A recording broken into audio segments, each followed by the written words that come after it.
बताएंगे, जुड़े रहें। जिनको ये प्रश्न के उत्तर ऐसे बीच में देने का फायदा नहीं है, ए- तो जी बुलाएंगे, सारे वो का उत्तर देंगे।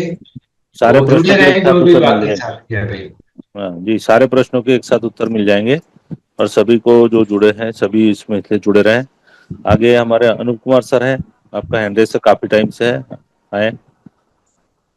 संगम नमामि सर, संघ को नमन। बुद्ध संगम। पूर्णिमा की हार्दिक मंगल कामनाएं सभी सर और बहनों को। सर, मैं थोड़ा सा आज के विषयों पे तो बात हुआ, हमारे महासमनों के बारे में तमाम बातें हुई।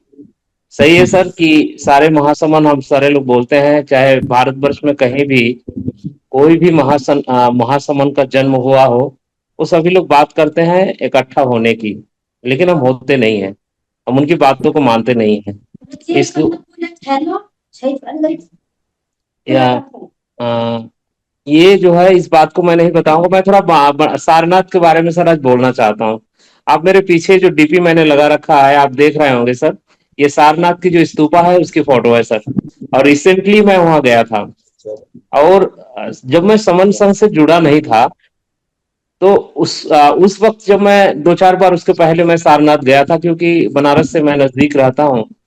लेकिन वो जो आकर्षण अब पैदा हुआ है संघ से जुड़ने के बाद, या इस संघ का प्रभाव कहिए, या जो ज्ञानार्जन हुआ संघ से, उसके बाद अब हम जब सारनाथ जाते हैं, तो वो दूसरी तरह के अट्रैक्शन होता है। और आप देख रहे हैं सर, ये अगर मेरे डीपी को आप लोग देख पा रहे हो, तो आप देखेंगे इसको घेर के रखा गया है, बिल्कुल बैरिकेडिंग करके रखा गया है। और इसके अंदर जाने के लिए वो कुछ महिलाएं भी अंदर दिख रहे होंगे।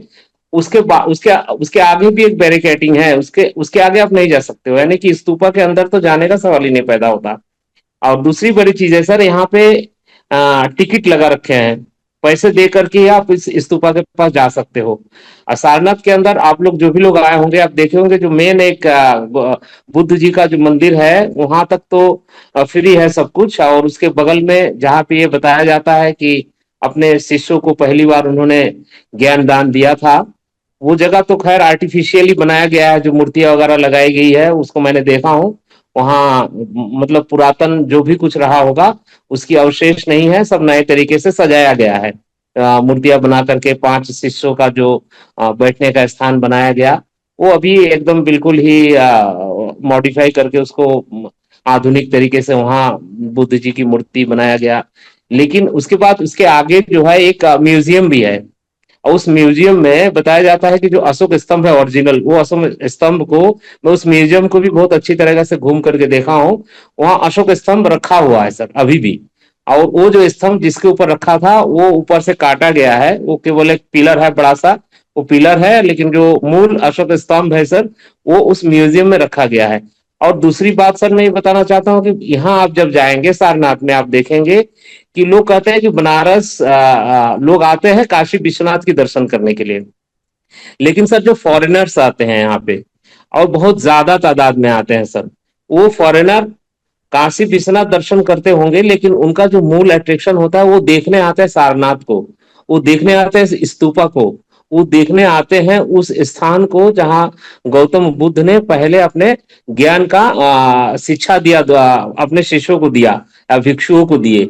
लेकिन इसकी प्रचार नहीं होता। आप कभी भी समाचारों में या किसी भी मीडिया में ये नहीं देखेंगे कि फलाना देश का राष्ट्रदूत या कहीं का भी कोई आते हैं, तो सबसे पहले जो भी फॉरेनर्स आते हैं ना, वो फर्स्ट ऑफ ऑल उनको काशी विश्वनाथ से कोई लेना देना नहीं होता है।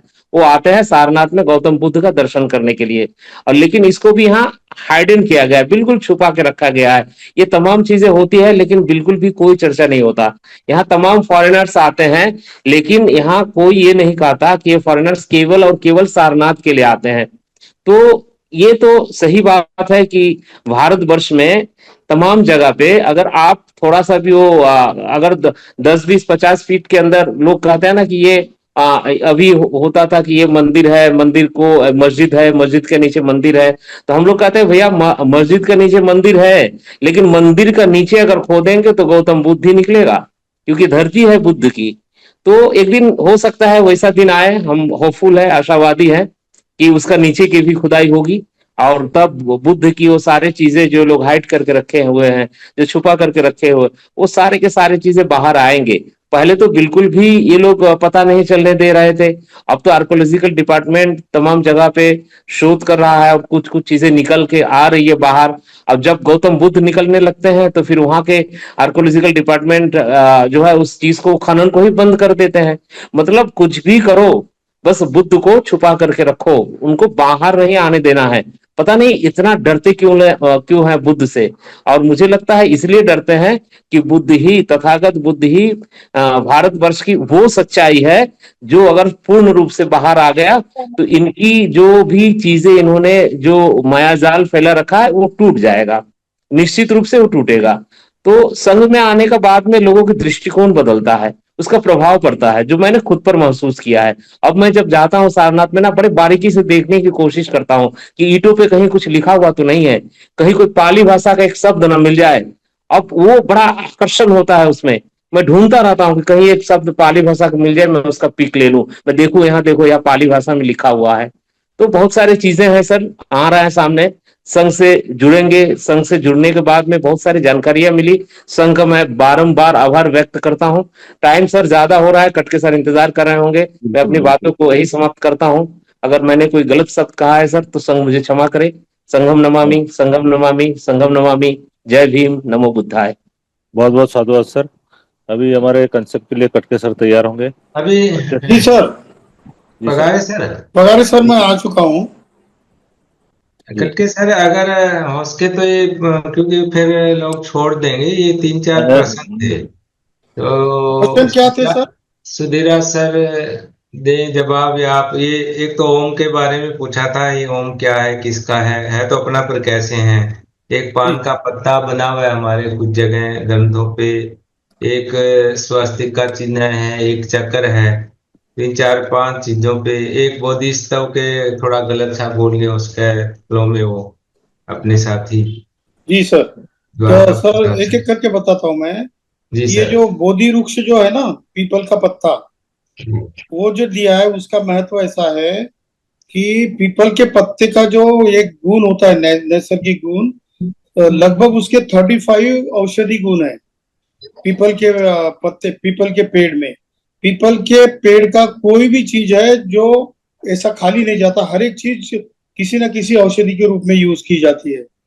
दूसरी बात है कि पीपल का पेड़ सबसे ज्यादा ऑक्सीजन रिलीज करता है। और हम ये देखते हैं कि रात में जो पेड़ होते हैं वो कार्बन डाइऑक्साइड रिलीज करते हैं, लेकिन पीपल का पेड़ एकमात्र ऐसा ये पेड़ है जो रात में भी ऑक्सीजन रिलीज करता है।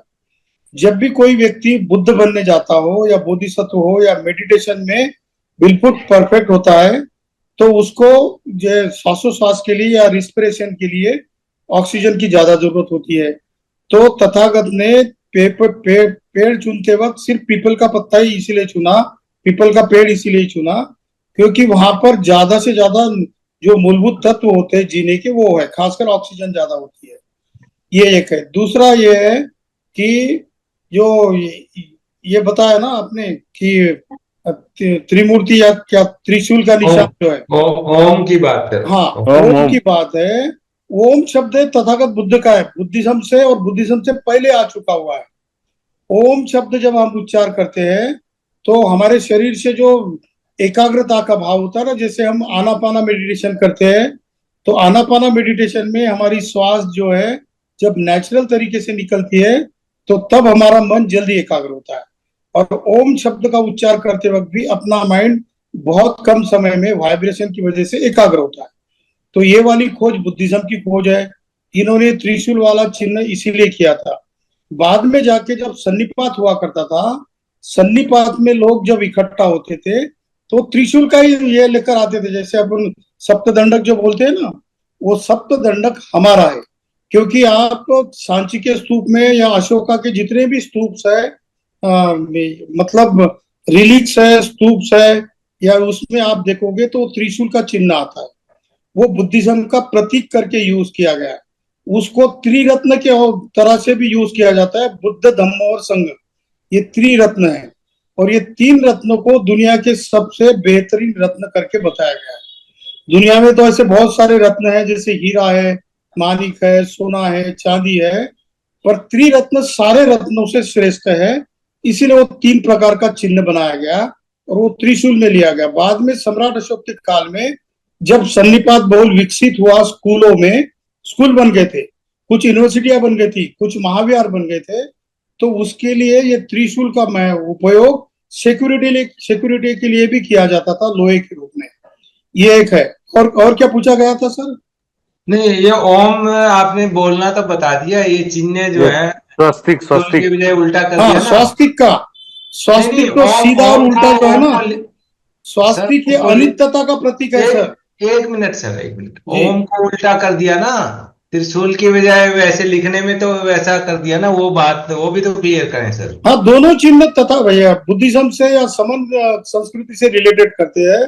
जैसे आपने अगर देखोगे तो सिंधु संस्कृति में भी जो कोनागमन और विपस्सी बुद्ध, ये जो पहले 27 बुद्ध हुआ करते थे तथागत बुद्ध से पहले, ये बुद्ध के गुरु थे। जैसे तथागत बुद्ध के जो ससुर थे, यशोधरा जी के पिताजी, उनका नाम सुप्रबुद्ध था, सुप्रबुद्ध। और जो तथागत बुद्ध के जो पिता थे, वो भी कोनागमन बुद्ध के शिष्य थे। और कोनागमन बुद्ध के बारे में सांची के स्तूप में और बहुत सारे अशोका के स्तूप है, उसमें आया है कि जो पूर्व के जो बुद्ध हुए वो सही में असल में बुद्ध थे। बट ये वक्त के चलते ऐसा हो गया कि इन्होंने काउंटर रेवोल्यूशन के बाद जितने भी फेमस उस वक्त के चिन्ह थे, टोटेम्स थे, जो प्राणियों के हो, पक्षियों के हो या चिन्ह हो, वो उन्होंने बहुत सारे अपने यहाँ से चुरा लिए गए। पर हमारी संस्कृति में जैसा भी उत्खनन किया जाता है तो कुछ खासियत होती है। जैसे साउथ में जाओगे तो साउथ में कुछ ना कुछ तो भी समन कल्चर का या बुद्धिस्ट कल्चर का चिन्ह आपको दिखाई देगा। वैसे आप गांधार स्कूल थी अफगानिस्तान में, वहां पर जो बुद्ध की मूर्तियां जो बनी, उसमें शरीर के ऊपर जो नसें होती है ना, नसों का और बाल का, घुंघराले बाल का बुद्ध के लिए उपयोग किया गया था। जिस जिस कल्चर में तथागत बुद्ध का समन धम्म चला गया, उस एरिया में जो भी कल्चर था उसमें बुद्धिज्म के साथ एडॉप्ट कर लिया और मिक्स कल्चर हो गया। इसीलिए आप देखोगे जापान में बुद्ध की मूर्ति जापानीज स्टाइल से बनी हुई, चाइना में देखोगे, थाईलैंड में देखोगे तो उनका फेस चाइनीज या जापानीज या थाई फेस है। पर आप अफगानिस्तान में, ईरान, इराक में या ग्रीक में चले जाओगे तो उसका फेस अलग है। तो बाद में जाके 18 स्कूल ऑफ थॉट भी हुए और आर्ट और आर्किटेक्चर के 6 स्कूल हो गए। उसमें गांधार स्कूल था, मथुरा स्कूल था, ऐसे अलग अलग मूर्तियां बनाने के जो स्कूल थे, उस हिसाब से वो कल्चर पनप गया और उसमें मिक्सिंग भी हो गया। पर उनकी जो थीम थी वो समनों की और बुद्धिज्म की थीम थी। पहले जो 27 जो ये थे बोधिसत्व या बुद्ध थे उनके, और बाद में तथागत बुद्ध का जन्म जब पूरी दुनिया में चला गया तो ये उसको कहते हैं कि बुद्ध का चक्रवर्ती साम्राज्य। तथागत बुद्ध को भले ही वो राजा नहीं हो गए, लेकिन उन्होंने दुनिया की सारी सिस्टम को गाइड किया। इसीलिए बुद्ध के राज्य को ऐसा कहा जाता है कि चक्रवर्ती साम्राज्य है तथागत का। तो इसमें सारे कुछ टोटेम चिन्ह ये सारा कुछ आता है सर। नहीं, एक स्वस्तिक का बताएं सर। अब स्वस्तिक का, स्वस्तिक का और साथ में ये जो पीछे चक्र है वो दोनों का एक साथ बता देंगे, बढ़िया रहेगा सर। ये धम्म चक्र है ना, 3 प्रकार के है सर। एक तो हमारे जो चिन्ह जो बनाए ना देश का, वो 32 आरे वाला जो है वो सम्राट अशोक का ही था। 32 चिन्ह होते हैं उसके बारे में। दूसरा 24 चक्र का सम्राट अशोक ने किया, खौ चक्र के ऊपर आधारित था। 12 जो है दुख के आरे है, उसके तिल्लियां है, और 12 सुख की तिल्लियां है। जो भी संबोधि प्राप्त करता है उसको 24 आरों का या 24 तिल्लियों का ज्ञान प्राप्त होता है, सुख और दुख के। इसीलिए सम्राट अशोक का 24 आरे वाला ये हो गया। और स्वस्तिक जो है, जैसे हम देखते हैं कि हिटलर का चिन्ह है सर, सीधा 8 एक मिनट सर, जो हम बात कर रहे हैं वो बताना है कि जो हमारे किताबों के ऊपर 8 वाला आरे वाला है, इसका 8 वाला आर्य अष्टांगिक मार्ग का है सर। हाँ, ऐसा बताएं सर। उसमें जो सम्मादिट्ठी वाला है, सम्यक दृष्टि, सम्यक संकल्प, सम्यक आजीविका, सम्मा वाचा, सम्मा कम्मंतो, सम्मा आजीवो, सम्मा सती और सम्मा समाधि। जो 8 प्रकार के गुण जब तक हम लोग प्राप्त नहीं करते तब तक हम संबोधि के मार्ग में परिपक्व नहीं होते। और तथागत कहते हैं कि जिसने 4 आर्य सत्य को जाना और आर्य अष्टांगिक मार्ग को जानकर उसकी प्रैक्टिस अपने मन में उतार ली, वो व्यक्ति सोतापन्न तो होता ही है। सोतापन्न, सकृदागामी, अनागामी और अरहत। और फिर बाद में पच्चक बुद्ध और सम्यक संबुद्ध, ऐसी 6 अवस्थाएं ये प्राप्त हमने करने के लिए जरूरी होता है। के सर हमने जो समन संघ में हम 8 आरे वाला ही ज्यादा इस पे लगा रहे हैं, तो वो थोड़ा आर्य अष्टांगिक मार्ग वाला है सर। है तो सही। हम यही क्यों क्यों नहीं 12 वाला कर रहे, क्यों नहीं 24 वाला कर रहे? ये ऐसा है सर कि बुद्ध का धम्म जिस एरिया में चला गया, किसी ने आर्य अष्टांगिक मार्ग को ज्यादा महत्व दिया, किसी ने भव चक्र यानी 24 नहीं, आर्य मार्ग को हमने ज्यादा हमने महत्व दिया। हमने क्यों एडोप्ट किया है सर? ये हमने समझ इसीलिए में अडॉप्ट किया है। कि तथागत बुद्ध ने कहा कि आर्य अष्टांगिक मार्ग अरि अठंडगी को मग्गो सम्मपय्याय पश्यति, जिसने आर्य अष्टांगिक मार्ग का पालन किया हो उसकी प्रज्ञा जागृत होती है, विकसित होती है, और वो बुद्ध बनने के मार्ग पर चल पड़ता है। और जिसने भव चक्रों को जाना है, बहुत सारे लोगों के अलग अलग मार्ग होते हैं संबोधि प्राप्त करने के, तो उसमें आर्य अष्टांगिक मार्ग से भी किया जा सकता है, भव चक्रों को पार करने के बाद भी किया जा सकता है। 32 जो लक्षण थे बुद्ध के, जो 32 लक्षण वाला जो 32 आर्य का जो है स्पोक का है, तो ऐसे अलग अलग कल्चर में अलग अलग एडॉप्ट किए गए हैं सर। ठीक है कटके सर, अभी स्वस्तिक के बारे में जो है ये अनित्यता का स्वस्तिक का प्रतीक है, जो चिन्ह है, ये जो उल्टा बताते हैं ना, तो ये जो दुख से सुख प्राप्त करने का मार्ग जो है ऊर्ध्वगामी गोलाकार मार्ग ऐसा कहा जाता है। जो क्लॉकवाइज एक्शन होती है उससे उल्टी एक्शन में जो विचार करना पड़ता है। हम लोग अक्सर क्या सोचते हैं कि मुझे सुख मिल गया कि मैं सुखी हो गया हूं, पर बुद्ध ने कहा जो आप सुख जिसको समझते हो वो भी दुखी है। जैसे कि आप अगर एग्जाम में पास हो गए तो आपको लगता है कि बहुत अच्छा हो गया, मैं सुखी हो गया। किसी मैच अगर आप जीत लेते हो पर दूसरे साल में अगर मैच हार गए तो इसका मतलब आप जो है जिसके सुख के बारे में ऐसा सोचते हो कि एक बार सुख सुख प्राप्त करने के बाद मुझे किसी चीज की जरूरत नहीं है। पर बुद्ध ने कहा जिस चीज को आप सुख समझते हो वो भी दुख ही पैदा करती है, पर उसकी अनित्यता को समझना जरूरी होता है कि वो इम्परमानेंट है, कभी परमानेंट चीज कोई भी नहीं होती। जो व्यक्ति इस चीज को जान लेता है, वो जो स्वस्तिक का चिन्ह है वो जानता है, उसका महत्व ऐसे तरीके से बताया गया, अनित्यता का चिन्ह है वो।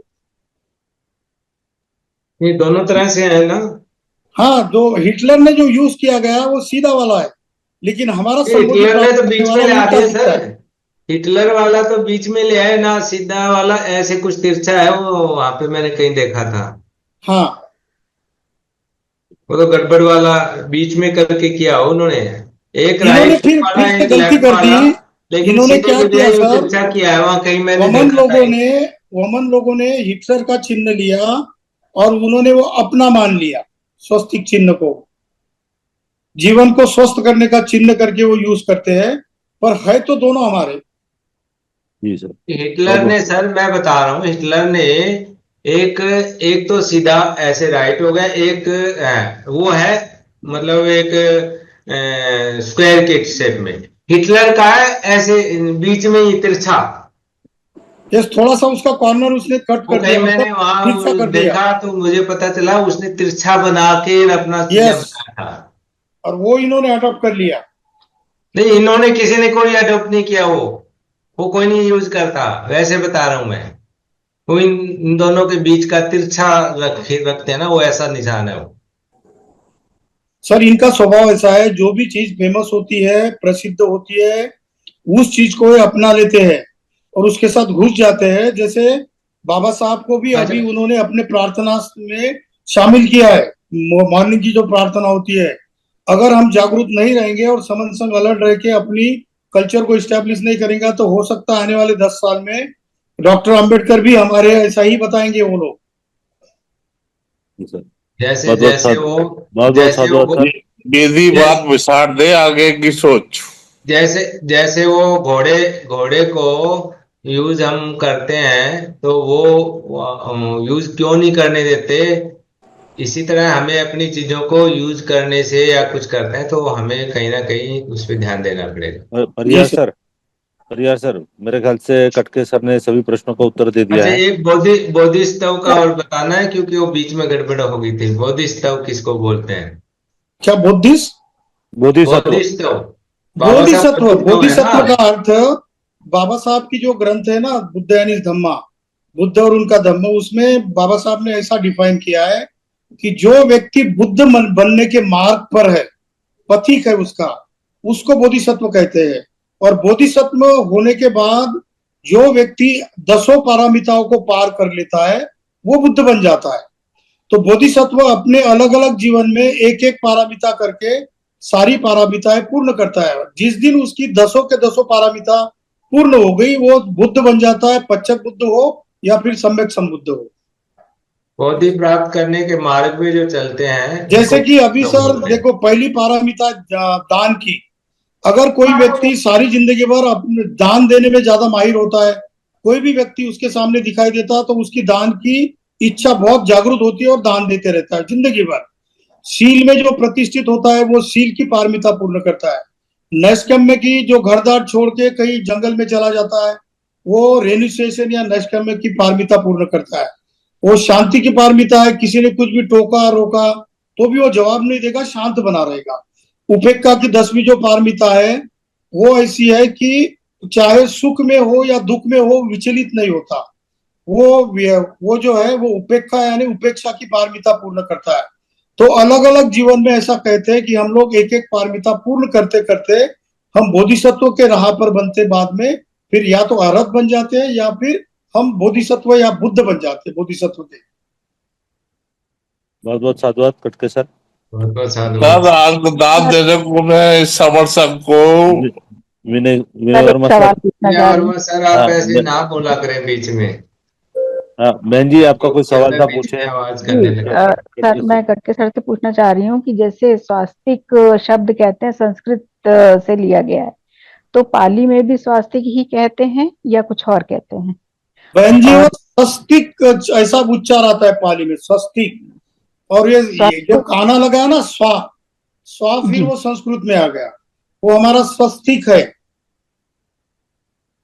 सर पाली में क्या कहते हैं? पाली में स्वस्तिक, स्वस्तिक कहते हैं उसको, लेकिन संस्कृत में उसको स्वास्तिक बोला गया है। जैसे बुद्ध को हम बुद्ध बोलते हैं ना, ये संस्कृत का शब्द है, बुद्ध शब्द है, सिर्फ ध है। वो आधा वाला जो ध है ना वो नहीं है, वो द नहीं आता उसमें, ध आता है सिर्फ, बुद्ध। सर एक सवाल कर्नाटक और के है शिलालेख में बुद्ध ही है, बुद्ध नहीं है। जी। सर जैसे बुद्ध से पहले बुद्ध का मतलब है जिसको ज्ञान की प्राप्ति हो, हाँ, उसको हम संबोधि प्राप्त करने वाला। जी। और बुद्ध से पहले जैसे कहा जाता है कि 27 बुद्ध हो चुके, जी यानी कि उनको भी ज्ञान की प्राप्ति हो चुकी। बिल्कुल। तो उस जैसे बुद्ध के बारे में हम गौतम बुद्ध के बारे में जानते हैं, उससे पहले के बुद्ध के बारे में नहीं जानते हैं या चर्चा में नहीं आते हैं, उसका कारण क्या है, जबकि उन्होंने भी बुद्ध ज्ञान की प्राप्ति की है? ये बहुत बढ़िया सवाल पूछा बहन जी आपने। ऐसा बुद्धिस्ट लिटरेचर में बताया गया कि सिद्धार्थ गौतम बुद्ध जो है वो इतने फेमस क्यों हुए। तो उससे पहले के जो लगभग 70,000 साल की हमारी जो कल्चर बताई जाती है, जैसा आपने आइसोटोप सुना होगा कि एक एटॉम को दूसरे एटॉम में कन्वर्ट, जैसे न्यूक्लियस होता है उसमें न्यूट्रॉन्स, प्रोटॉन्स और इलेक्ट्रॉन्स, तो एक न्यूट्रॉन को दूसरे फॉर्म में चेंज होने के लिए 5,637 साल 37 साल लगते हैं, आधा आधा चेंज होने को। तो उसका डबल होने को मतलब 10,000 साल लगते हैं। और ऐसे सारे आइसोटोप्स को चेंज होने के लिए 70,000 साल लगते हैं। तो आज की जो दुनिया है जो उसको कॉग्निटिव रेवोल्यूशन बोलते हैं, कि जो कि 70,000 साल पहले जो इंसान था, अपना पुरखा था, पूर्वज था, वो जिस तरीके से माइंड से सोचता था वैसे आज भी हम भी सोचते हैं। तो ये आइसोटोपिक चेंज जो होते हैं ना, तो उसमें से जो पहले के बुद्ध जो हुए उन बुद्ध में और सिद्धार्थ गौतम बुद्ध में फर्क ये है कि वो पच्चेक बुद्ध हुए। उन्होंने बुद्ध होने के बाद अपने आप को ही ध्यान में रहकर प्रचार प्रसार ना करते हुए यहीं पे रहने की कोशिश की, बस अपने इलाके में ही प्रचार प्रसार किया। लेकिन सम्यक संबुद्ध जो होता है वो अपना ज्ञान दूसरों को बांटने में ज्यादा इंटरेस्ट रखता है। इसीलिए जो वो एक चिन्ह आता है ना कि ब्रह्मा सहमपति आता है और सिद्धार्थ गौतम को बोलता है कि हे तथागत, आप तो सम्यक संबुद्ध बन गए हो, पर आप अगर ये सारा का सारा ज्ञान अपने जीवन के लिए रखोगे तो सारी दुख से भरी दुनिया फिर आजाद कैसे हो जाएगी, ये सुखी कैसे हो जाएगी, इनको संबोधि कैसे प्राप्त हो जाएगी।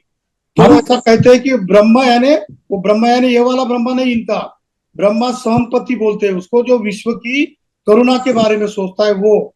तो वो तथागत को विनंती करता है, और उसके बाद उसके पहले भी बुद्ध ने ऐसा कहा है कि मैंने जब देखा कि सारी दुनिया दुख में पड़ी हुई है और मैं अकेला ही सुख में हूँ, दुख से मुक्त हो गया हूँ, क्यों ना मैं सारा ज्ञान सारी दुनिया को बांट दूं। तो जो व्यक्ति बुद्ध बनने के बाद सारा अपने ज्ञान का प्रचार प्रसार करता है दुनिया को सुखी बनाने के लिए, उसको सम्यक संबुद्ध बोलते हैं।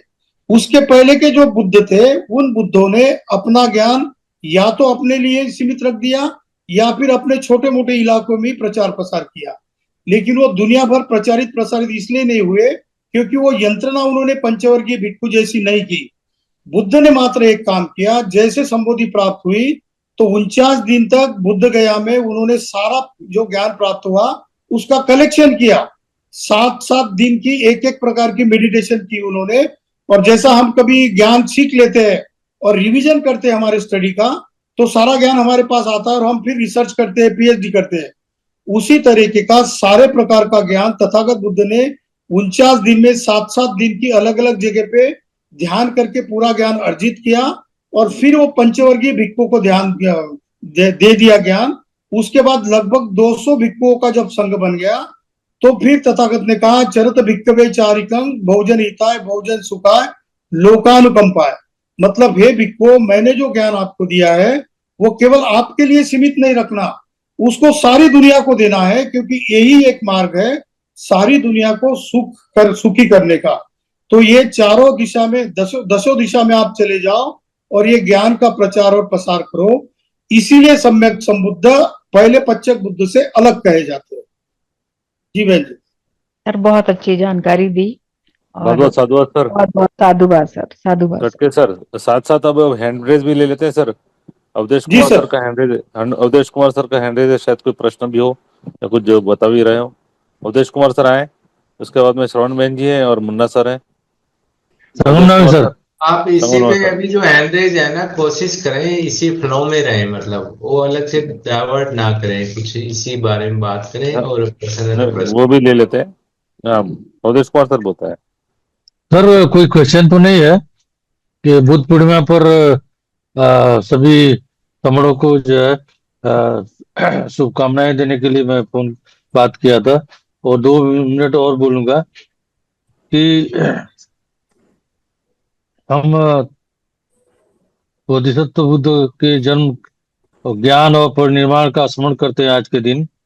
उनकी कालातीत शिक्षाएं हमारा मार्गदर्शन करती है।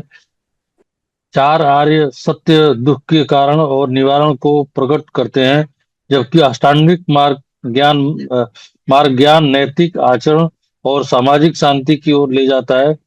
बुद्ध ने कहा था शांति भीतर से आती है, इसे बाहर मत खोजो। आंतरिक परिवर्तन का आग्रह करते हुए एक और अनमोल बात, आप स्वयं किसी और की तरह अपने प्यार और स्नेह के हकदार हैं, आत्म करुणा पर जोर देता है। आइए हम अपने जीवन और दुनिया के सद्भाव को बढ़ावा देते हुए सावधानी, करुणा और अहिंसा को अपनाएं, और बुद्ध का धम्म और हमको यही प्रेरित करता है। तो इसके साथ ही हम सभी को संगम नमामि। बहुत बहुत साधुवाद सर। हाँ, अच्छा, श्रवण बहन जी। श्रवण बहन जी आए। सभी को संगम नमामि सर, संगम नमामि जी। बुद्ध की जयंती पर सभी को शुभकामनाएं, और कटके सर को भी बहुत बहुत साधुवाद। कटके सर बाबा साहब और बुद्ध को एक साथ लेके चलते हैं, तो ये बहुत अच्छा लगता है कि हमारे लिए दोनों ही संत हैं, बुद्ध भी और बाबा साहब भी। और मुझे एक बात पूछनी थी कि खीर का क्या तथ्य है कि बहुत ज्ञान प्राप्त हुआ बुद्धा को। जी बहन जी। बहन जी, इसके ये खीर का तथ्य ऐसा है कि जो सुजाता थी ना, सुजाता सेनानी नाम के व्यक्ति की वो पुत्री थी, और वो उसकी अभी अभी शादी हो चुकी थी और उसको बच्चा नहीं हुआ था 2-3 साल होने के बाद।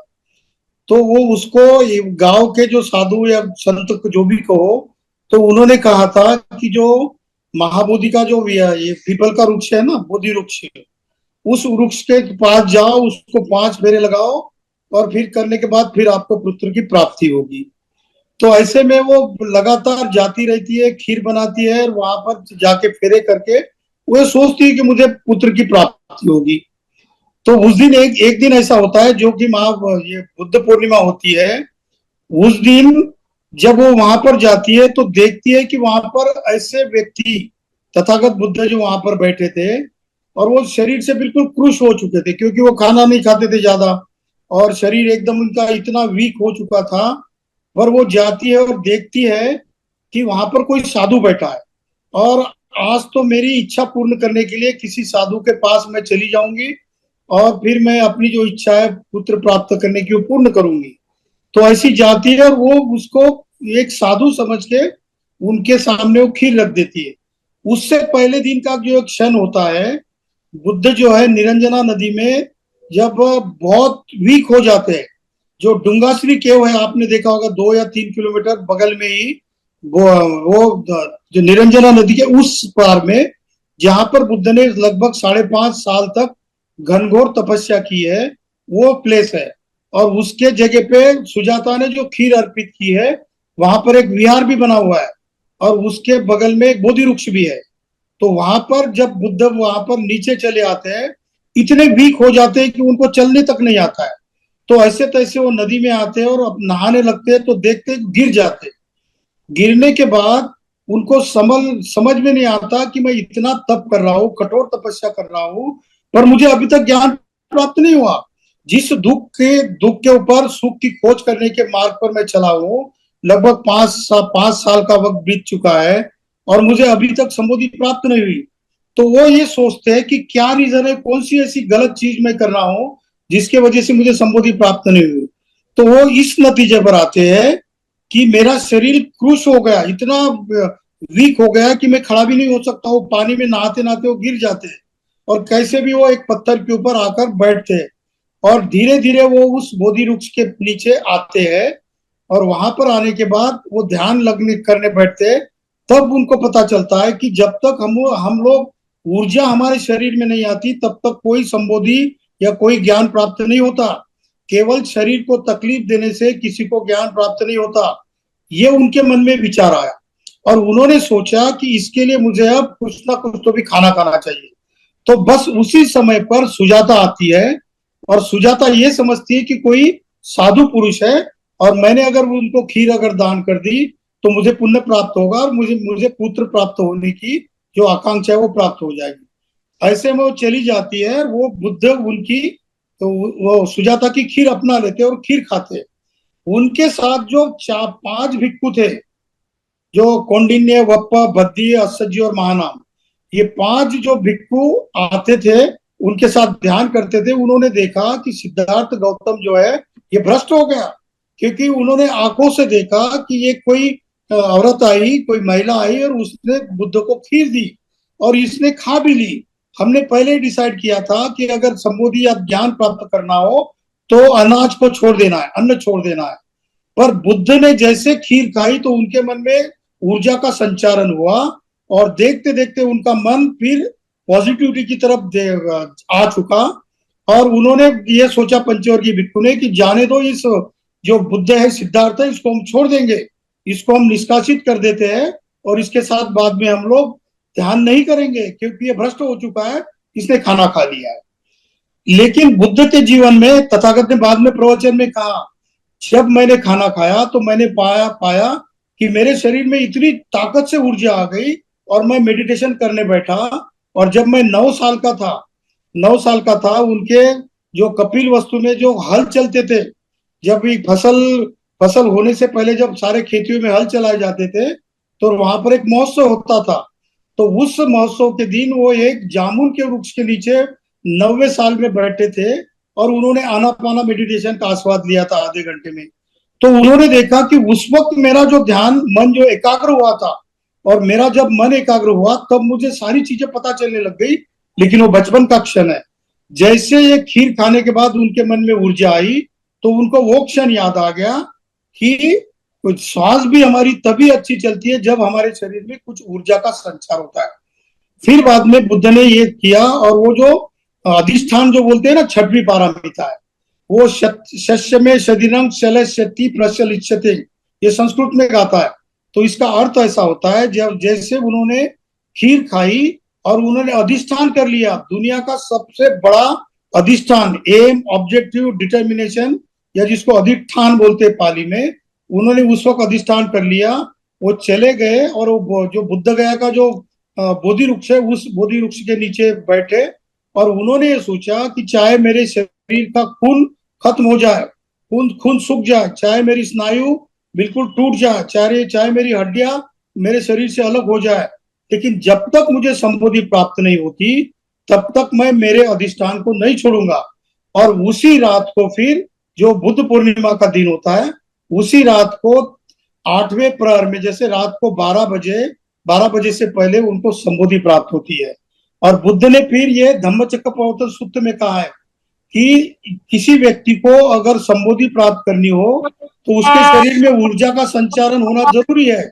और ये करने के बाद उनको जब खीर खाने से एनर्जी आई और उसी रात को तथागत बुद्ध को संबोधि प्राप्त हो गई।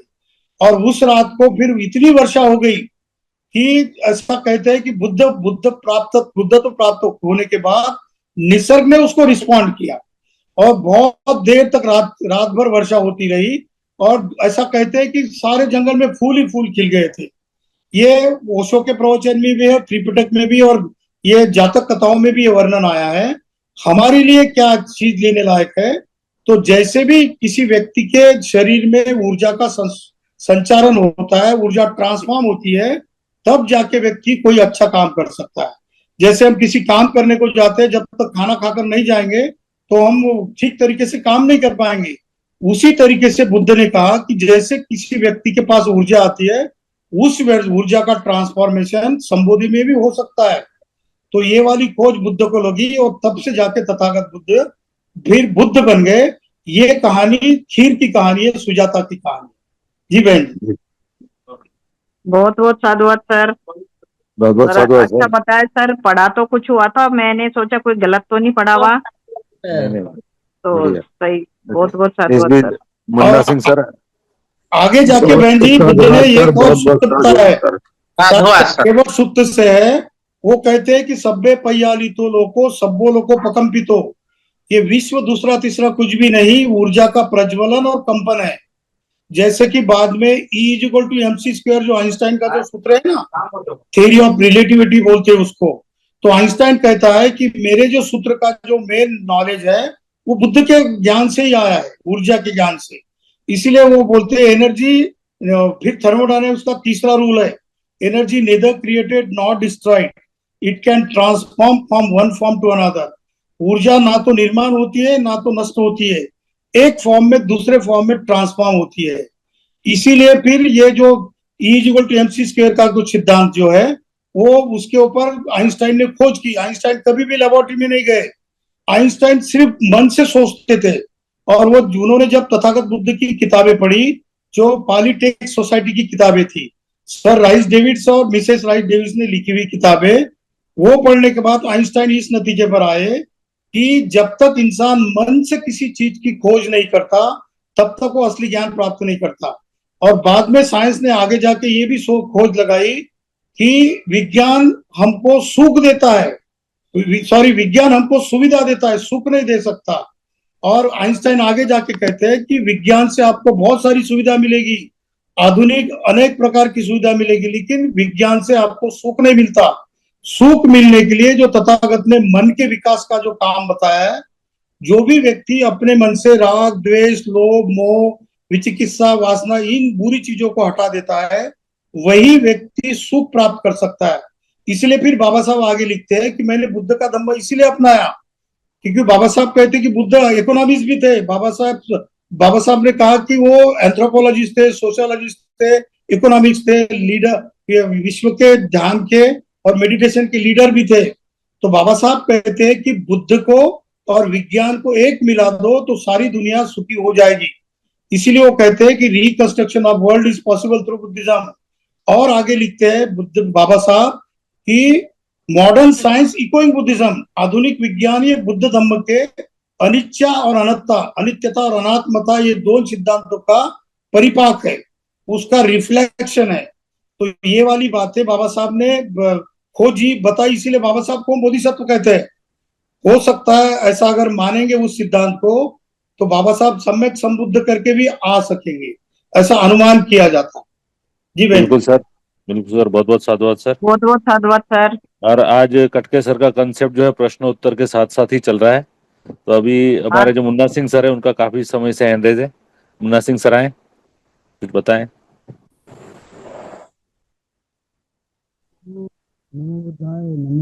जी सर।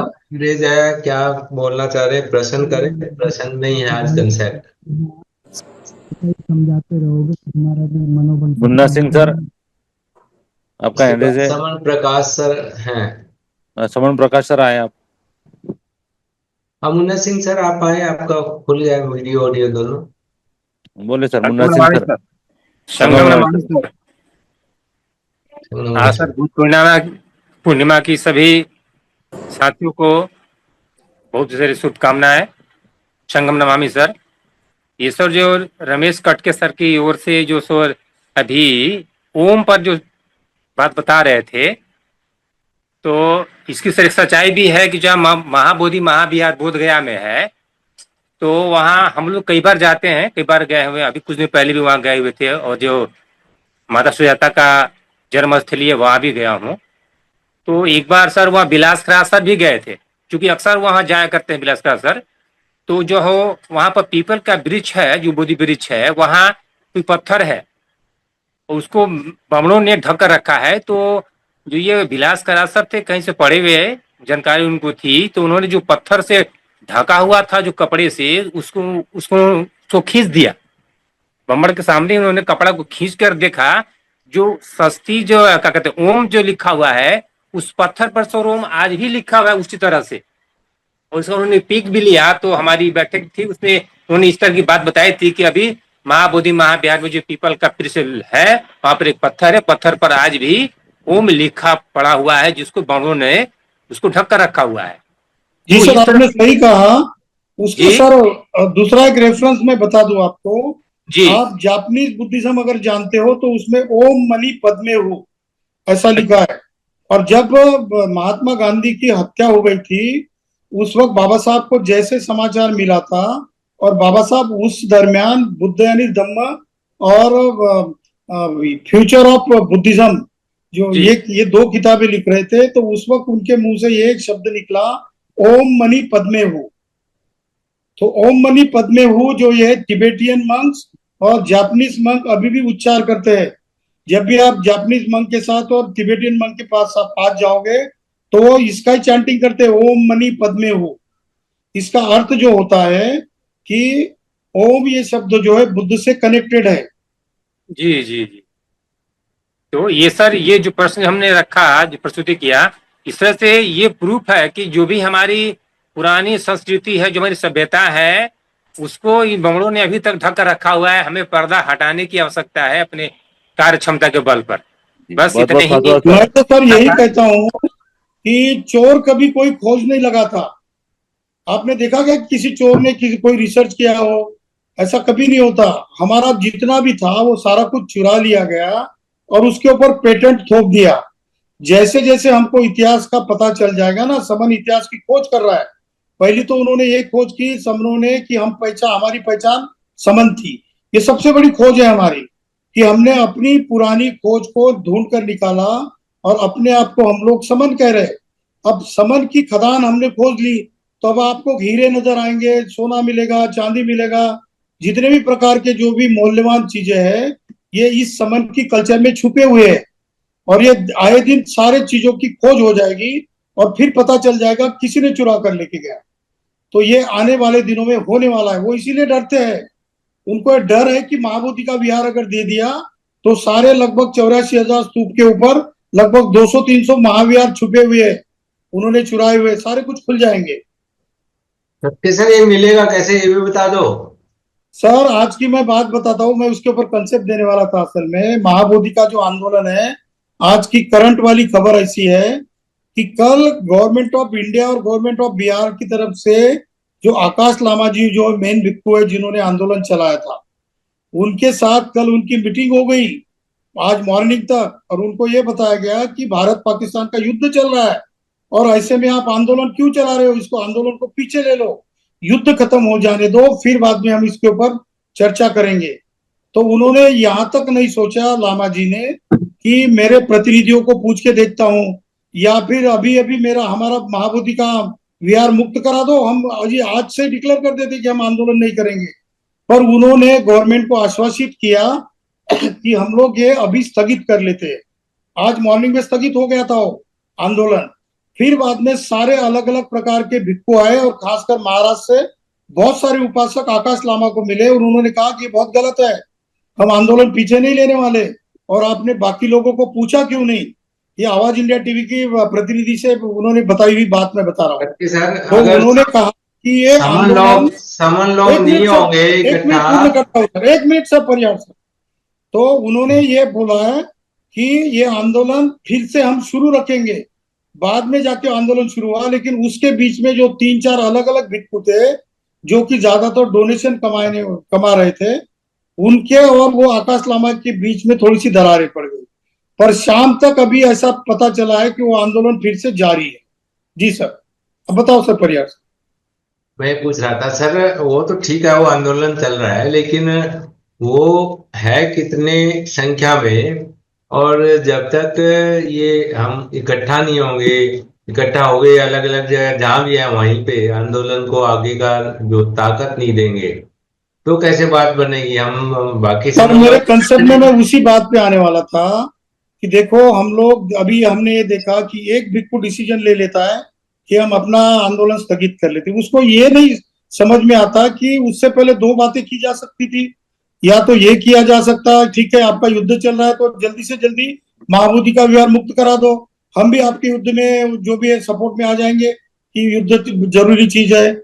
या फिर वो ये कह लेते प्रतिनिधियों से चर्चा करूंगा और बाद में डिसीजन ले लूंगा। पर ये होता ये है कि ये लोग अलग अलग है, ये टूटे हुए ब्रोकन मैन है बाबा साहब के शब्द में।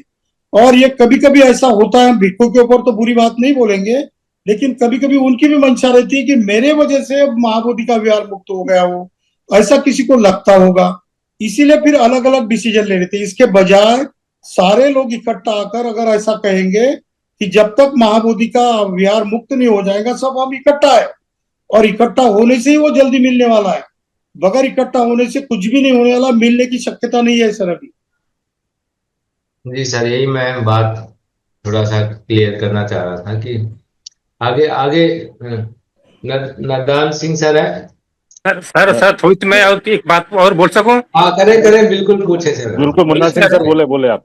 जो सर महाबोधि महाविहार है, अभी मैं 2-3 महीने पहले पुनः वहां गया था, तो वहां जो एक कोठी है महाराज की, महंत की जो कोठी है, तो महंत की कोठी में जैसे हम घुसते हैं मेन गेट से, बाएं साइड मुड़ेंगे तो बाएं साइड में बहुत सारी मूर्ति रखी पड़ी है बरामदा में बुद्ध की, और वहां एक हमेशा दीपक जलता रहता है, लोहे के बर्तन में दीपक जलते रहता है, और सबसे कोने में 2 रूम बना हुआ है सर। और 2 रूम जो हमारे एक साथी थे, वो माने साथी नहीं, वहीं के वो गाइड थे पुलिस विभाग में, तो वो शेड्यूल कास्ट से ही थे। तो हमने बड़ा परिचय दिया, तो परिचय के दौरान बोली चलिए अभी तो उधर घूमने नहीं देता है, लेकिन मैं आपको अपना फैमिली मेंबर बोलकर ले जा रहा हूँ, केवल बोली कि हम इनके भाई हैं। हमने इस बहाने से चला गया, तो उससे हमने पूछा उनसे कि आखिर ये 2 जो कोठी कोना में पड़ा हुआ है इसमें क्या क्या है। तो उन्होंने कहा कि ये कोठी में जो पड़ा हुआ है 2 रूम, एक रूम कभी खुलता ही नहीं है, ये केवल महंत ही खुलता है। और कब खुलता है, जब पुरी का महाराज जी आते हैं तो उसी समय ये अकेले में लोग खोलता है रात बिरात में, इसके पीछे तो कोई खोलता ही नहीं था। हमने पूछा कि आप लोग सिक्योरिटी रहते हैं तो आप तो यहाँ देखते होंगे क्या क्या है नहीं है, क्यों कौन खोलता है। तो बोला है कि जब वो पुरी से महाराज आते हैं ना, तो हम लोगों को जो आपका परिसर है, मेन हॉल है, वहां से हम लोग को बाहर करके हटा दिया जाता है। सर वो उसके बारे में बता दूं मैं कि वो जो 5 पांडव बोलते हैं ना उसको, नकुल सहदेव भीम जो भी थे, तो उनका है ऐसा बोला जाता है। पर उसका निर्माण सम्राट अशोक ने किया था। वो जो कोठी बनी हुई है, उस कोठी में संगा राजा रहा करते थे, मतलब संघ के जो मुख्य भिक्खु रहते थे, वो जो खासकर वो महासमन भिक्खु जिसको कहेंगे, या फिर जो सीनियर भिक्षु थे वो थे, और उससे पहले भी उस कोठी में 2 विभाग है। एक विभाग में सम्राट अशोक के घराने के जो भी कोई आते थे व्यक्ति, उनको रहने के लिए थी वो कोठी। और वो जो 5 जो मूर्तियां बनी है बुद्ध की, वो 5 अवस्था में बनाई गई मूर्तियां है। ऐसा उल्लेख आता है सर अशोक के शिलालेख में। जी जी। सम्राट अच्छा, अशोक ने खुद इस बनाई बारे हुई में कोठी है वो। तो विलास खैरात सर है, उनकी पूरी वीडियो है, वो हाँ, सुन ले। उनकी पूरी वीडियो है सर इसके ऊपर। हाँ, वो उस पे वहाँ पता चल जाएगा सारा कुछ, वो वहाँ का है। जी जी। जी ठीक है सर, मुन्ना सिंह सर, आपका भी बहुत बहुत साधुवाद सर, बहुत आपने बहुत बहुत सारी साधुवाद। जानकारी दी सर। संगम नमामि सर, ये सर संगम मुझसे कोई गलती हुई सर, हम क्षमा नहीं नहीं प्रार्थी हैं। नहीं, संगम नमामि। ये जानकारी संघ में इसी तरह से मिलनी चाहिए सभी को, यही संगम चाहता है। Okay sir. मैदान सिंह सर, मैदान सिंह सर आए, आप आपका हैंड दे जाए।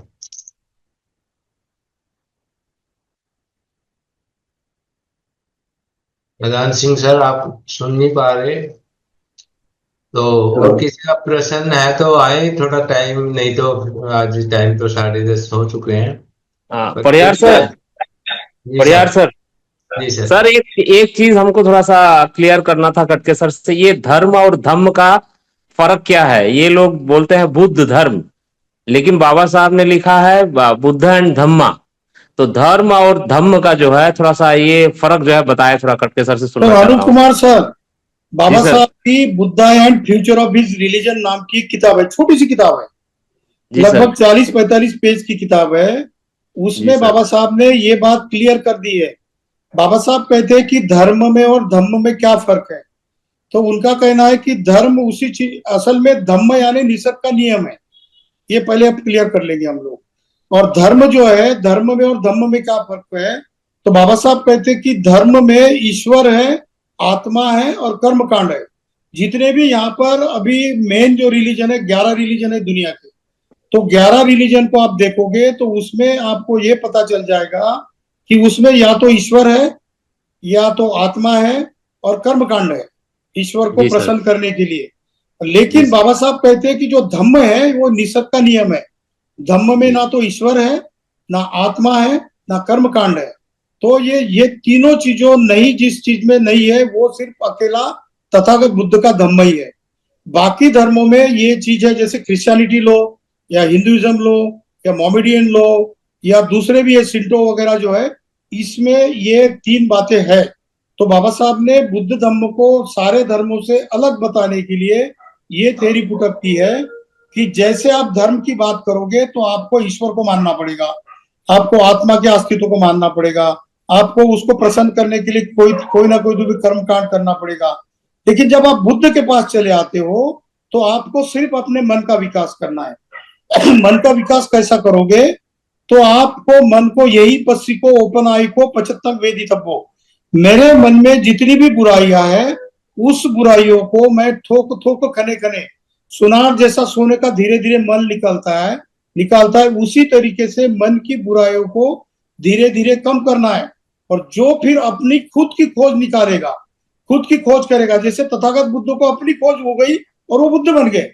तो बुद्ध ने कहा कि जो भी व्यक्ति निसर्ग के नियमों के ऊपर आधारित चलेगा, जैसे आर्य अष्टांगिक मार्ग है उसके ऊपर चलेगा, 4 आर्य सत्यों को मानेगा, 10 पारमिताओं का पालन करने की सोचेगा, अनित्यता, अनात्मता, दुखता, इन चीजों को कंपेयर करेगा, और वो पाएगा कि सारा कुछ जो विश्व है ये निसर्ग का नियम है। वही निसर्ग के नियम की खोज तथागत बुद्ध के धम्म में है, जो कि धर्म में नहीं है। इसीलिए धर्म में और धम्म में ये फर्क बाबा साहब ने Buddha and future of his religion में बताई है सर। कटके सर, बहुत जी बहुत सर। धन्यवाद। थोड़ा मैं इसमें जोड़ना चाहूंगा। जो मैंने बुद्धाइन सम्मा पढ़ी थी उसके अंदर बाबा साहब ने बताया था कि धर्म जो है वो बदलता रहता है, यानी उसकी धर्म की व्याख्या बदलती रहती है। जैसे सबसे पहले उन्होंने शुरुआत की थी कि धर्म यानी जादू टोना टोटका, ये वहां से शुरुआत की थी। फिर धीरे धीरे उसके अंदर प्रकृति की जो आपदाएं आती थी तो लोगों को ऐसा विश्वास हो गया कि कोई ऐसी शक्ति है ये जो हमका विनाश करती है, उनको फिर विनाश के रूप में देखा, उसकी पूजा करने लगे, उसको शांत करने की बात करी। फिर देखा उन्होंने कि ऐसी शक्ति जो है जो विनाश ही नहीं वो सर्जन भी करती है, फिर उनकी पूजा करने लगे। फिर ये होम हवन यज्ञ और उसका ये आया। पर धम्म जो है ये धम्म की व्याख्या उन्होंने दी है कि धम्म पहले भी वही था जो मैत्री, करुणा, शील और ये जो धम्म था, उन्होंने यहाँ तक भी बता दिया कि जंगल में अगर कोई अकेला आदमी रहता है तो उसको धम्म की आवश्यकता नहीं रहेगी, पर अगर दो आदमी है, चाहे एक दूसरे के दुश्मन भी है, तो कहीं ना कहीं उनको मित्रता करनी पड़ेगी अपने बचाव के लिए। बराबर तो है सर। वो मैत्री का धम्म है, और वो धम्म उस समय से आज तक वही के वही चला आ रहा है, आज भी वही है, और वो अनंत काल से चला आ रहा है, इसलिए उसको धम्म कहा गया है। जबकि धर्म की परिभाषाएं बदलती रही है समय अनुसार, ये जी उसके अंदर सर, लिखा है। जी सर, इतना ही कहना था। संगम बराबर कहा। एक काकतीय नाम का एक वमन है, अब पता नहीं वो वमन था या नहीं था, पर उसके साथ बुद्ध की चर्चा है। वो कहता है कि हम लोग ईश्वर से पैदा हो गए। तो बुद्ध उनके साथ कहते हैं कि क्या आपने किसी ईश्वर को देखा है? तो कहता है नहीं देखा। क्या आपके पिताजी ने कभी देखा है? तो कहता नहीं है। उसके आपके दादा परदादा परदादा के परदादा ने कभी देखा है? तो बोलता है नहीं है। तो बुद्ध कहते हैं कि क्या आप हवाओं को जानते हो? हवा देखी है? तो कहता नहीं देखी। फिर भी हवा महसूस होती है नहीं है? तो कहता महसूस होती है, क्योंकि हवा गर्म चलती है, ठंड चलती है, या तूफान के रूप में चलती है, तो महसूस होती है। तो बुद्ध कहते हैं कि क्या तुम्हारा ईश्वर ऐसा महसूस दिखता नहीं लेकिन महसूस करता है कि ये ईश्वर आ गया और मुझे उसने उसने मुझे टच करके चला गया, ऐसा कुछ होता है? तो कहता है नहीं है।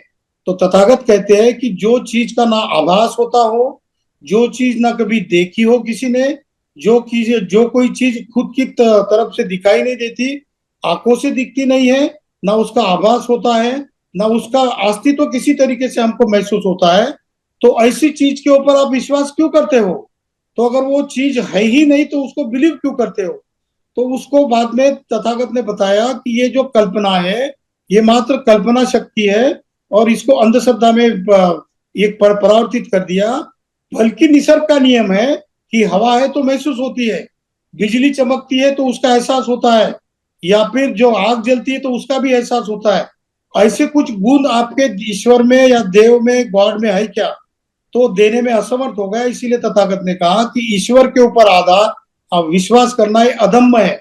तो एक चैप्टर लिखा है बुद्ध यानी धम्म में, धम्म, अधम्म और सद्धम्म, ये तीन चीजों में ईश्वर, आत्मा, कर्मकांड, इसका डिफरेंस किया है और धम्म को अलग से रखा गया है सर। जी सर। ठीक है सर, खटके सर अभी बने रहे, एक बार